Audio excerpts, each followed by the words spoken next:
kansabe konfi arari asome zaburi 103 umurongo wa 2. I'd like to ask Konfi to read Psalms 102.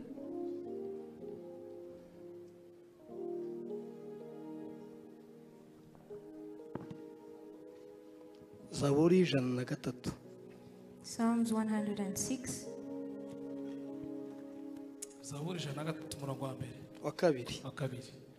Mutima wanjye himbaza Uwiteka, ntiwibagirwe ibyiza yakugiriye byose. Amen.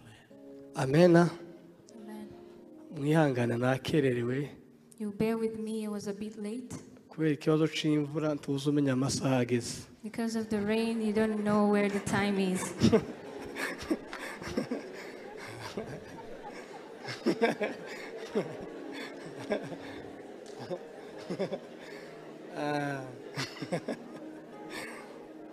Ngani mugaruke shima Imana.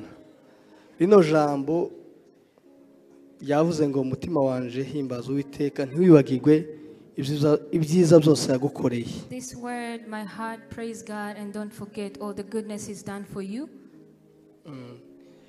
Je ni byinshi Imana yakoze. God has done wonders for me. Nayo mpamvu mfite igiterane cyo gushima. Which is why I have a concert of praising God. Nico mpereyeho. Bishop niwe wa mbere uzobwirizamo, mama Bishop amwungirize, pastor akurikire. And Bishop will be the one to Konda preach. gitegura neza. Rero impamvu yo gushima ngiyi. So the reason as to why I'm praising God is this that you see. Kuko umwanya wagiye. Because time has gone. Ikintu natinyira umuntu utarashaka wese. One thing I can tell to someone who is still single. Urushako ntago ari umugambi w'umuntu. Marriage is not a personal plan. Ni umugambi w'Imana. Is a godly plan. Kuko mu bushobozi naza nkubita imibare. Because in my power, sinari nkenye ku buryo I would calculate ubuzima bwa gisiribateri nayo nishoboye. Me as a single person, I was ariko able to do ubuzima bw'ubukwe n'ibindi nagiye mbona. But the life of weddings and ni Imana all yabikoze. things, that was God's doing. Rero ndashimira abantu nka batatu hano, ndashimira Bishop. So I want to thank my bishop. Bishop narebe hano. Bishop Luke. cyane. Je Bishop ni inshuti yanje tubiziranyeho. Bishop is my very good friend and he knows. Muri fiancé yanje twari turi kumwe. During my fiancé, I was with him. Muyani magambo. In other words, yaza mbaza ngo se ugeze he? He would ask me, what's the stage? Which stage are you on? He knows. Yarananyicazaga tukavugana. We would sit sometimes and talk. Rero Imana iguhe umugisha. So may God bless you abundantly. Iyo mvuze Bishop mwajaniranye. When I say Bishop, I mean ndashimira pastor. The wife as well. So I want to thank Pastor. Iyo bampaye ijambo nkunda kuvuga ati mu bantu bake nza numva abamo. So when they give me a word, in the very few people that I listen to, he's ngira amongst amahamba them. ateye kwanje kumva umuntu biza bingora.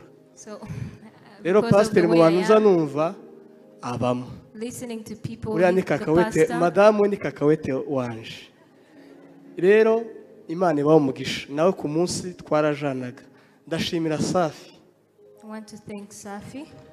Safi niwo wakoze biriya byose mwagiye mubona kudekora kugira ibintu byose, kandi ashiramo n'urukundo, ifaranga zigenda azigabanya zirashira. Novuga byinshi. Ndashimira umugore wanje. I want to thank my lovely wife. Kuko iyo atanyemeraga ntimwari kuzaga mu bukwe. Because if she did accept me, you wouldn't have seen the wedding. Buriya benda azashimira chance yitonze, abanza gure nk'inkoko nziza, amushimire neza yatekereje. Rero Imana mu umugisha. Ibindi ndashimira ababyeyi, ndashimira mama ni usigaye, papa yagiye kera we sinanamuzi. Ariko ndashimira mama iwe turi inshuti ahara byumve.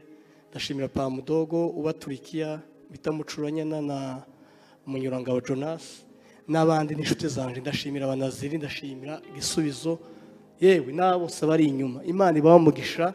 Mfite igiterane ndekeye aho ngaho murakoze.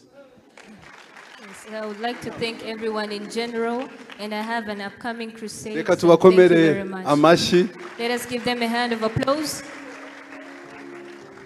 ntamusige kiri umumanure neza nibyo kabisa. Hari umuntu ushaka guhigura umuhigo uri hano inyuma mwamubonye ntitumuhe ijambo. There's someone who wants to come up and Wahigura umuhigo wawe tutaguhaye ijambo.